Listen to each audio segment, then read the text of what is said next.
Actions in furtherance of common intention. यानी कि अगर एक क्रिमिनल एक्ट जो है वो मुख्तलिफ लोगों ने किया है या ज़्यादा लोगों ने किया है और सबकी इंटेंशन एक ही थी, तो तमाम लोग जो हैं, जितने भी उस जुर्म में मुलविस लोग हैं, उन सब को लायबल किया जाएगा सेम उसी तरह जिस तरह के एक बंदे ने वो क्राइम कमिट किया है, वो सब के सब की एक ही सज़ा होगी। सेक्शन 35 हमें बताता है when such an act is criminal by reason of its being done with criminal knowledge or intention। जब भी कोई act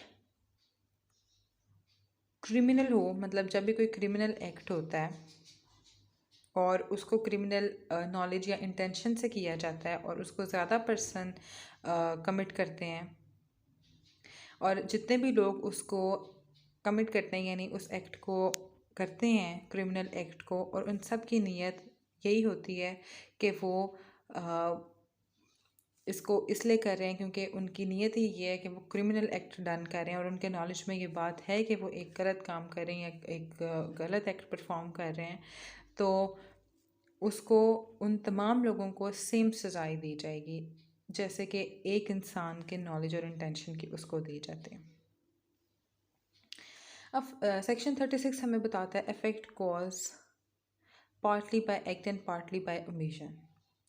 Whenever the causing of certain effect or an attempt to cause that effect by an act or by an omission is an offense, it is to be understood that causing of that effect partly by an act and partly by omission is the same offense।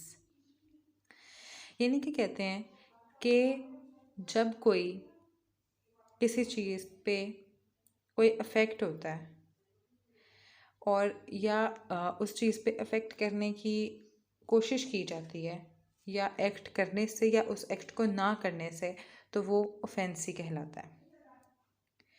यानी कि means के अगर एक इंसान नुकसान पहुंचा रहा है किसी को एक काम करके, यानी एक्ट परफॉर्म करके अगर कोई किसी को नुकसान पहुंचा रहा है तो वो भी ऑफेंस ही होगा, और अगर कोई चीज़ ना करके किसी को नुकसान पहुंचा रहा है तो वो भी ऑफेंस ही होगा। इसकी एक एग्जांपल है, A intentionally causes C's death partly by illegally omitting to give C food and partly by beating C, A has committed murder। यानी कि अब A ने C का मर्डर किया, ठीक है, partly bye omitting to give C food, यानी कि उसने क्या किया, कुछ उसको खाना नहीं दिया, यानी कि उसने एक एक्ट ओमिट कर दिया, ओमिशन कर दी खाने की, उसने जी को खाना नहीं दिया और आधे तरीके से उसने इस तरह से मार दिया कि उसने जी को मारा बहुत, मीन्स कि उसको फिज़िकल नुकसान पहुंचाया, तो ए ने कमिट मर्डर किया क्योंकि दोनों ही ऑफेंसेस हैं। सेक्शन 37 हमें बताता है cooperation by doing one of several acts constituting an offence. When an offense is committed by means of several acts, whoever intentionally cooperate in the commission of that offense by doing any of those acts, either singly or jointly with any other person, commits that offense। यानी कि जब एक इंसान पर जुल्म किया जाता है, मीन्स कि जब भी कोई इंसान कोई भी ऑफेंस कमिट करता है डिफरेंट एक्ट्स परफॉर्म करके, यानी एक से ज़्यादा एक्ट्स परफॉर्म करके जब एक इंसान कोई ऑफेंस कमिट करता है, तो जो कोई भी किसी एक एक्ट में भी ऑफेंस करने वाले का साथ देगा तो वो भी, उसने भी वही ऑफेंस जो है वो भी कंसिडर किया जाएगा कि उस बंदे ने भी वो ऑफेंस कमिट किया। सेक्शन 38 हमें बताता है persons concerned in criminal act may be guilty of different offences। Where several persons are engaged or concerned in the commission of criminal act, they may be guilty of different offense by means of that act। यानी कि अब different लोग जो है वो एक act में engage है, मतलब कि डिफरेंट लोगों ने मिलके एक ऑफेंस, एक क्रिमिनल एक्ट कमिट किया, तो उनको उनके एक्ट के अकॉर्डिंग किया, जितना ऑफेंस उन्होंने कमिट किया है उसके अकॉर्डिंग उन्हें सज़ा दी जाएगी। सेक्शन 39 कवर करता है वॉलंटरीली को।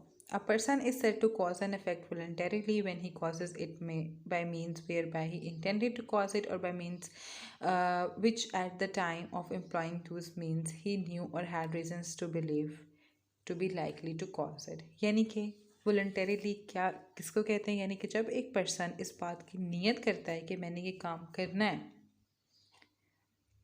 या मैं अपने होशो हवास में ये काम कर रहा हूँ, तो उसको कहते हैं कि वॉलंटरीली जो है उसने ये एक्शन या एक्ट परफॉर्म किया। या फिर जब वो उन ज़राए को जिससे उसने नुकसान पहुंचाना होता है या ऑफेंस कमिट करना होता है, उसको इस बात का पता होता है या उसके पास रीज़न टू बिलीव होता है कि इससे ये एक्शन कॉज होगा ही होगा, तो भी उसको यही कहा जाता है कि वॉलंटरीली उसने ये काम किया है। सेक्शन 40 हमें बताता है ऑफेंस की definition. Except in the chapters and sections mention in clause 2 and 3 of this section, the word offence denotes a thing made punishable by this code. सिर्फ जो क्लॉजेस 2 and 3 के अलावा ऑफेंस जो है वो तमाम उन चीज़ों को मेंशन करता है, उन तमाम बातों को मेंशन करता है जिसकी इस कोड में पनिश बताई गई है, जिसमें इस कोड की सज़ा बयान की गई है। वो लफ्ज़ ऑफेंस जो है वो उन तमाम बातों को डिनोट करता है जिसमें जो पनिशेबल है अंडर दिस कोड।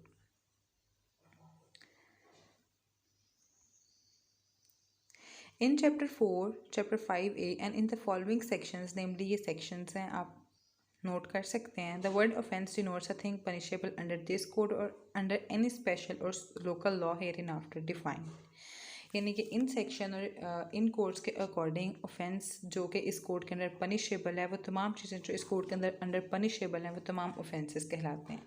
और सेक्शन ये वाले तमाम सेक्शंस हैं जिसमें स्पेशल लॉ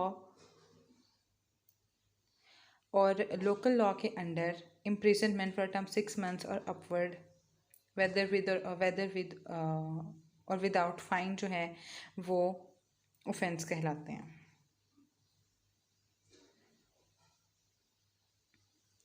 सेक्शन 41 हमें अब स्पेशल लॉ के बारे में बताता है। A special law is a law applicable to a particular subject, यानी कि वो लॉ जो सिर्फ एक ख़ास चीज़ पर एप्लीकेबल हो सकता है उसे हम स्पेशल लॉ कहलाते हैं। और सेक्शन 42 हमें बताता है local law. A local law is a law applicable only to particular part of territories comprised in Pakistan, यानी कि इलाकाई जो हदों तक कानून मौजूद है, यानी कि अगर लाहौर में कुछ लॉज मौजूद हैं तो वो लाहौर की हदों तक महदूद रहें, या पंजाब के जो लॉज हैं वो पंजाब की हदों तक, तो वो लोकल लॉज कहलाते हैं।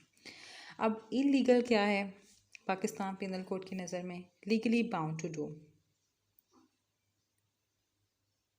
The word illegal is applicable to everything which is an offence or which is prohibited by law or which furnishes ground for a civil action, and a person is said to be legally bound to do whatever it is illegal in him to omit। यानी कि वो इंसान यानी कि वो काम जो एक इंसान पे फ़र्ज़ हैं कानूनी हैसियत से कि लीगली बाउंड टू डू एक पर्सन, वो काम जिसको करने से या जिसको ना करने से कानून की खिलाफ वर्जी होती है या कानून में वो चीज़ प्रोहिबिट कर दी गई है, या कोई भी ऐसे काम जो सिविल एक्शंस को फर्निश करते हैं, यानी उसके लिए एक्शन को सिविल एक्शंस को ओरिजिनेट करते हैं, ऐसे कोई भी काम, तो उसको हम इलीगल कहते हैं। सेक्शन 44 हमें इंजरी के बारे में बताता है। The word injury denotes any harm whatever illegally cause to person in body mind reputation और प्रॉपर्टी। पाकिस्तान पिनल कोड के अंडर इंजरी जो है वो क्या है? वो कोई भी ऐसी चीज़ जो पर्सन को, उसकी बॉडी को, माइंड को, रेपुटेशन को, प्रॉपर्टी को हार्म करे, इलीगली हार्म करे, तो उसको हम इंजरी कहते हैं।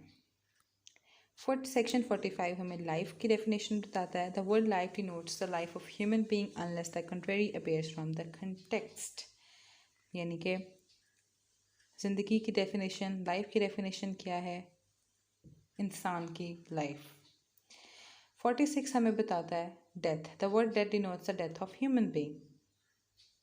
सेक्शन 47 हमें बताता है animal. The word animal denotes any living creature other than a human being. इंसान के अलावा तमाम लिविंग क्रिएचर्स एनिमल कहलाती हैं। Vessel, the word vessel denotes anything made for the convenience by water of human beings और of property.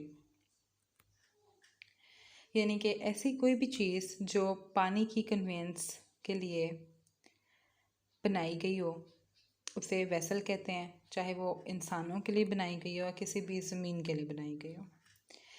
Section 49 हमें year month की definition बताता है। Whatever the word year or the word month is use, it is to be understood that the year or the month is to be reckoned according to British calendar. यानी कि जो भी year और month अगर लफ्ज़ इस्तेमाल हुआ है तो इसका मतलब ब्रिटिश कैलेंडर के अकॉर्डिंग ही होगा। कोई और कैलेंडर जो है उसके इस पाकिस्तान पिनल कोड में एप्लीकेबल नहीं होगा। सेक्शन 50 हमें बताता है the word section denotes one of those portion of a chapter of this code which are distinguished by prefixed numeral figures। यानी कि sections क्या हैं? sections जितने भी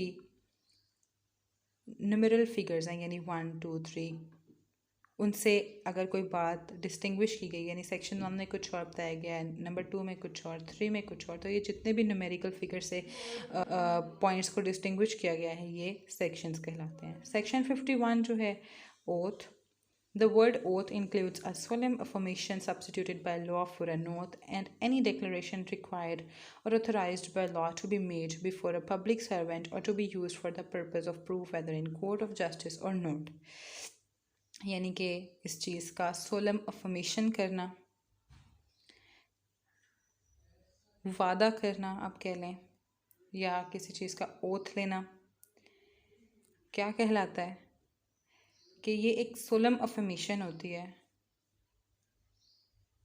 जो कोई भी पब्लिक अथॉरिटी या कोई भी ऐसा इंसान जिसको लॉ ऑथराइज्ड करता है कि या कोई भी पब्लिक सर्वेंट होता है कि पब्लिक के आगे वो अहद करे इस बात का कि वो ये काम करेगा। वो डिफरेंट डॉक्यूमेंटेशंस होती हैं हर पोस्ट के लिहाज से और ये प्रूफ के लिए यूज़ होती हैं कि आपने इस चीज़ का ओथ किया था, आपने इन चीज़ों से पीछे नहीं हटना।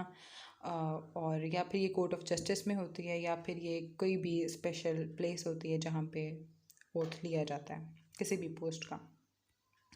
सेक्शन 52 हमें बताता है गुड फेथ क्या होती है।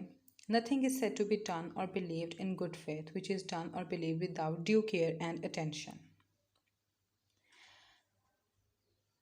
गुड फेथ यानी अच्छे नीयत से या किसी की अच्छाई के लिए, किसी के फ़ायदे के लिए कहते हैं। यानी कि हर वो काम जो किसी की अच्छाई के लिए या अच्छी नीयत से किया जाएगा उसे गुड फेथ कहते हैं। और कोई भी चीज़ को तब तक हम गुड फेथ बिलीव नहीं करेंगे जब तक कि वो ड्यू केयर और अटेंशन से परफॉर्म ना किया जाए। सेक्शन 52A हमें बताता है harbour. Except in section 157 and in section 130 in the case in which the harbor is given by the wife or husband of the person harbored, the word harbor includes the supplying a person with shelter, food, drink, money, clothes, arms, ammunition, or means of conveyance, or the assisting a person by any means, whether of the same kind as those enumerated in this section or not, to evade apprehension। यानी कि खामंद के बीवी के और बीवी के खामंद के अलावा कोई भी शख्स जब किसी को shelter, food, drink, money, clothes, arms, ammunition और कोई भी मींस ऑफ कन्वेंस मुहैया करता है और किसी भी इंसान को असिस्ट करता है तो उसको हम कहते हैं कि उसने दूसरे इंसान को हार्बर किया। अब वो ये काम टू इवेड एप्रीहेंशन के लिए भी कर सकता है और किसी भी तरीके से मीन्स के जो भी किसी को हार्बर करेगा वो उसके लिए उतना ही लाइबल होगा। ये हमारा चैप्टर 2 कंप्लीट होता है। Thank you so much for watching this video. Please subscribe our channel and like our videos.